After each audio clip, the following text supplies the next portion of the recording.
Hey guys, welcome back to Horsepower Obsessed. Today I want to talk about a patent recently filed by GM, some new renderings, as well as some new rumors regarding the C8 mid-engine Corvette.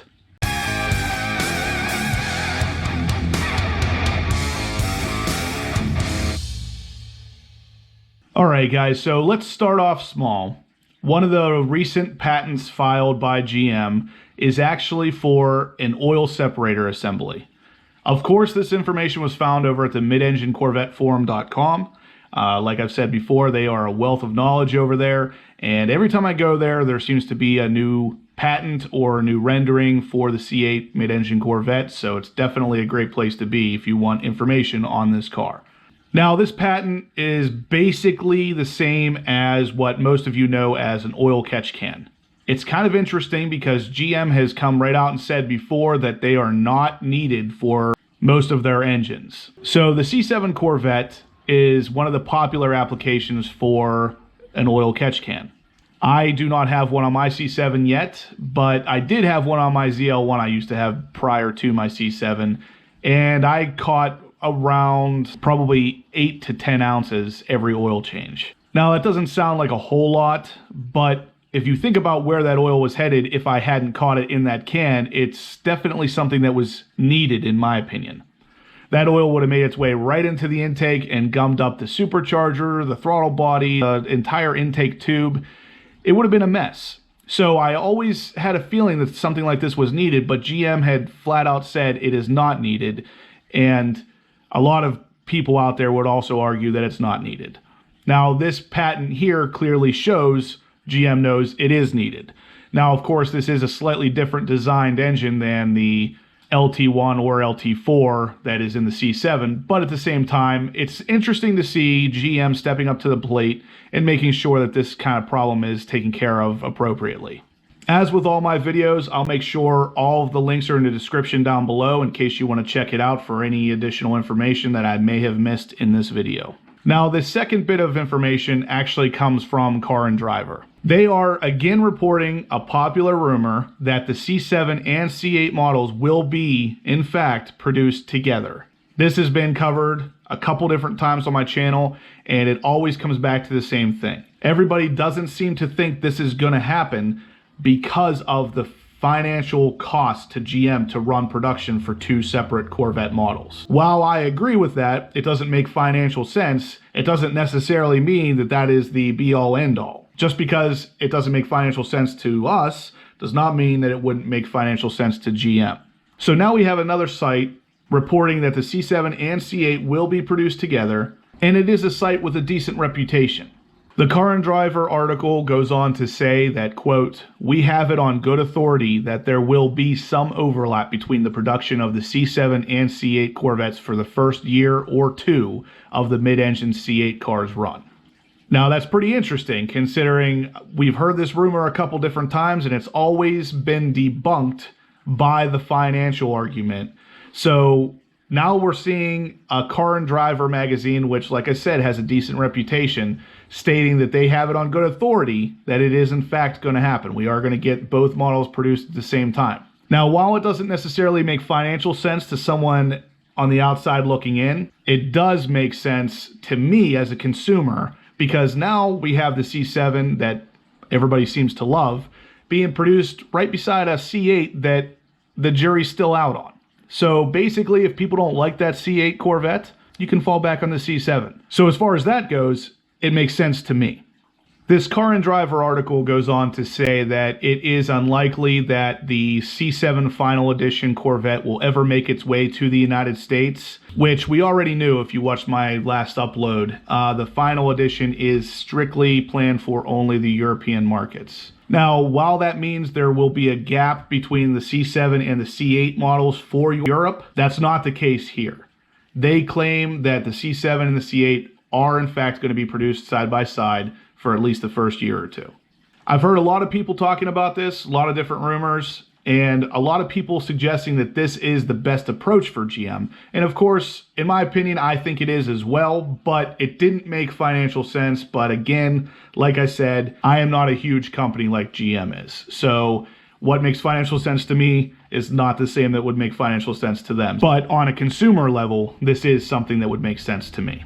Now, this last piece of information is actually a patent that was filed in July of 2018. Again, this was found on the midenginecorvetteforum.com, and I'll provide links down in the description below. But ultimately, what we're looking at here is an adaptive instrument panel that appears to be a lot like the instrument panel in a 720S. If you know anything about the 720S, the way the instrument panel works is you can actually have it slide up to view the entire LCD panel, which would show you all the information on the car, the RPM, the miles per hour, all the pertinent information. Or it can actually slide down and literally just show you your RPM and things that you absolutely have to see to keep things from being intrusive while you're driving. Typically, it's a performance mode, so it keeps things out of your way while you're trying to pay attention to the track. Now, there's a lot of different reasons to use an adaptive instrument panel, one of which, the biggest one, would be to make sure that you are always able to see it regardless of the placement of the steering wheel's spokes.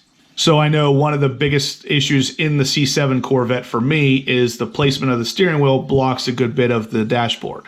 Now, it doesn't necessarily translate to being a huge deal because of the fact that you also get your heads-up display, which gives you all the information for the most part that you need right there, and you don't have to look down at the display. With that said, it still would be nice to have something like this where you could move it to wherever you need it to keep it out of the way of your steering wheel. Again, this would be most useful to people who see a lot of track time or a lot of competitive driving because you can literally place that information anywhere that fits you best.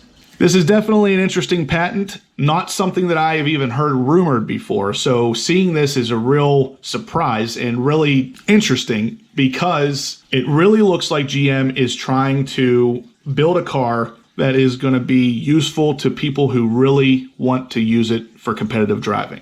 Having a car with the option to do something like this is perfect for those people. GM describes this patent as an instrument panel cluster for a vehicle that accurately repositions during driving so that at least one or more depicted instruments remain visible at most steering angles. The instrument cluster may include an electronic display on which one or more instruments are depicted during vehicle operation.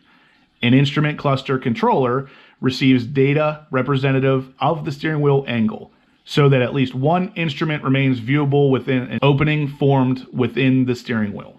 So basically, that boils down to one thing. The display is always going to be visible regardless of the position of your steering wheel. Now, there's also been a few new renderings done by Chaz Cron over at the midenginecorvetteforum.com.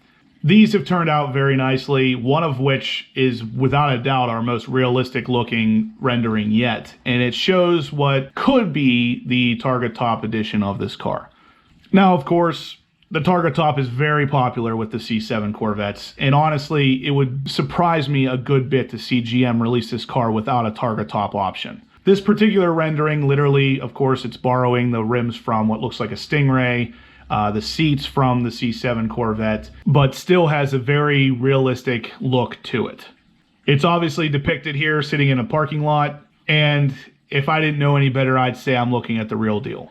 Again, the Target Top being a very popular option, it looks great. I love the Target Top option on the C7, and I know it's a popular option amongst all of the C7 owners, and it looks fantastic here on the C8 as well. Now, there's been a lot of rumors suggesting that we're going to get a Target Top or a Spider style convertible option. And if you look at some of the cars on the Nürburgring, you can see a difference in two of the models on the track. And one of them looks like it could be the Target Top option, and the other looks like it could be a Spider style convertible. This has been a very heavily rumored option available for this car.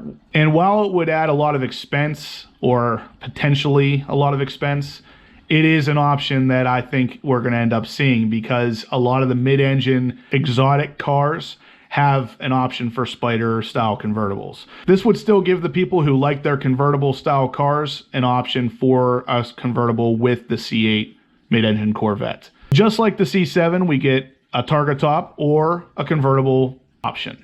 And with the C8 being mid-engine, a Spider style convertible is really the only option for a convertible. Now, this last rendering gives us a really, really clear view of what the front end of this car could potentially look like, and it looks awesome. It's got a lot of nice cuts and a lot of nice edges to it. Really gives us a nice look at what could be. And if it looks like this, I'm excited. That front is just so angular with a nice looking lip at the bottom. It looks great. Even the new C8 logo, that's basically the C7 pushed together a little bit more, even that somehow looks great in this rendering. If it comes out and looks something like that with all those cuts, it's going to be a fantastic looking car. The only part of this I'm not 100% sold on is the way the headlights look. I don't like the amber turn signal or parking lights in there. That really does give it a dated look. And of course, I know these renderings aren't 100% accurate just because no one's seen what the headlights are going to look like in this car yet. So other than the headlights, I think if the car came out and looked like this, it would be 100% a seller. But of course, nothing can beat the blue rendering. I still love the way this rendering looks. And if we can somehow mash the two together, we're going to get a fantastic looking car. I'm so excited for this C8. I cannot wait to actually see the real deal. Anyway, guys, that's going to do it for the video today. Let me know what you think down in the comments below. What do you think of this new patent showing we're going to get an adaptive instrument panel? I think it's pretty neat, but let me know what you think down below. How about the C7 and C8 being sold together? Car and Driver seems to think that's definitely going to happen. Again, let me know what you think down below. Give me a big thumbs up if you liked the video. Subscribe if you haven't, and I'll catch you guys in the next upload.